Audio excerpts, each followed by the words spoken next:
Assalamualaikum warahmatullahi wabarakatuh dan selamat petang. Saya Profesor Madya Datuk Paduka Dr. Muhammad Rosli bin Saludin, Fellow Penyelidik Kanan Institut Alam dan Tamadun Melayu UKM Bangi Selangor, merangkap tokoh warisan kebangsaan orang hidup.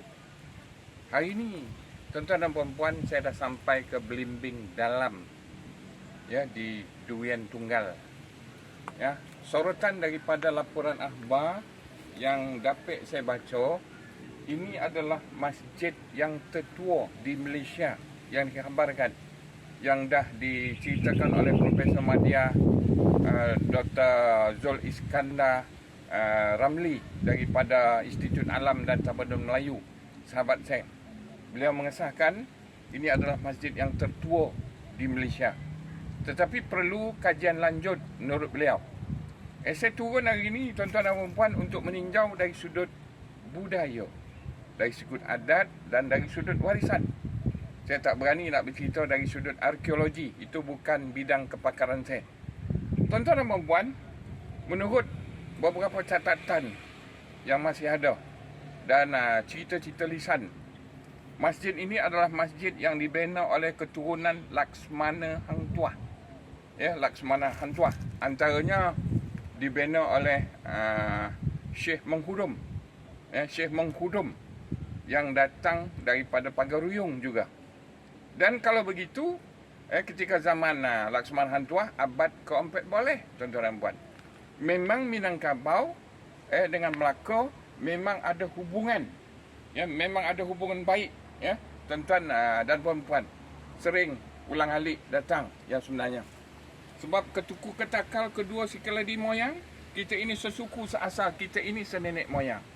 Saya nak buktikan, tuan-tuan dan puan, ini kisi-kisi yang saya pegang, yang cukup cantik, masih lagi ada dan masih lagi bertebaran di bawah. Dan masjid ini dikabarkan dah 2-3 kali diubah suai. Dan dalamnya batu literite, memang zaman lama. Ya, tuan-tuan dan puan boleh tengok. Dan kalau kubur di hadapan saya ini pun batu literite juga, ya, tuan-tuan dan puan.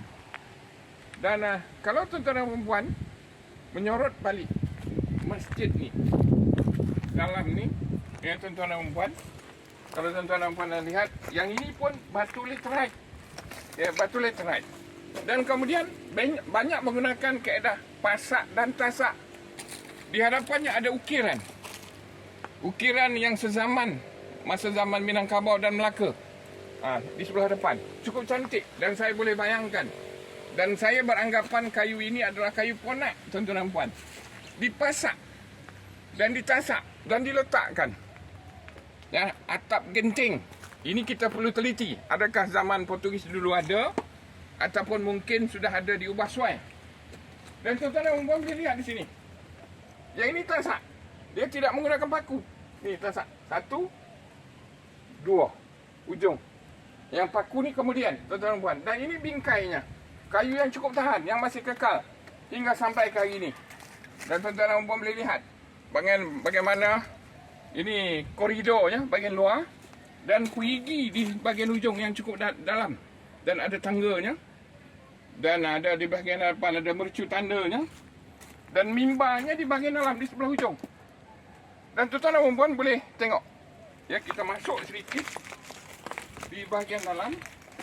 Ni kayu yang digunakan adalah kayu pecah lapan ni. Kayu pecah lapan. Kalau boleh kita tunjukkan sedikit. Kayu pecah lapan. Dan ini yang ini pecah 4, yang ini pecah 8. Kayu ponak. Ini menunjukkan masjid ini bukan calang-calang masjid. Masjid terhebat. Ya, tuan-tuan dan puan, itu batu literite-nya, tuan-tuan dan puan. Ya, banyak menggunakan itu pasak sebelah ujung. Kayunya masih lagi kekal. Maknanya 30% masih lagi okey, 70% sudah rosak. Ini masih tertimbun. Ya, tuan-tuan dan puan boleh tengok ukiran yang cukup cantik.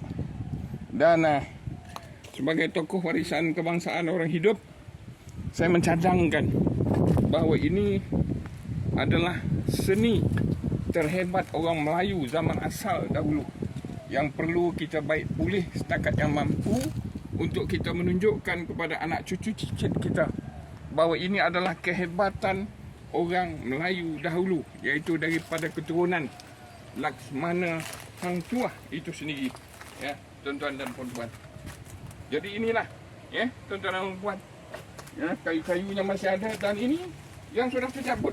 Kalau boleh ditunjukkan di sini, nih, yang ini, ini bentuk ukiran, kayunya masih lagi keras. Ya, jadi tuan-tuan dan puan, dalam perjalanan masuk tadi saya masih lagi jumpa kerbau, masih lagi ada diternak di sini, sawah di belakang, sungai ada di sebelah hujung, dan ada dibagi tahu ialah Pengulu Bau, dan ada beberapa nama-nama yang lain yang boleh kita ketengahkan nanti. Tuan-tuan dan puan, marilah sama-sama kita fikirkan. Jangan lupa like, share dan subscribe Raja Terombo Official. Bye-bye.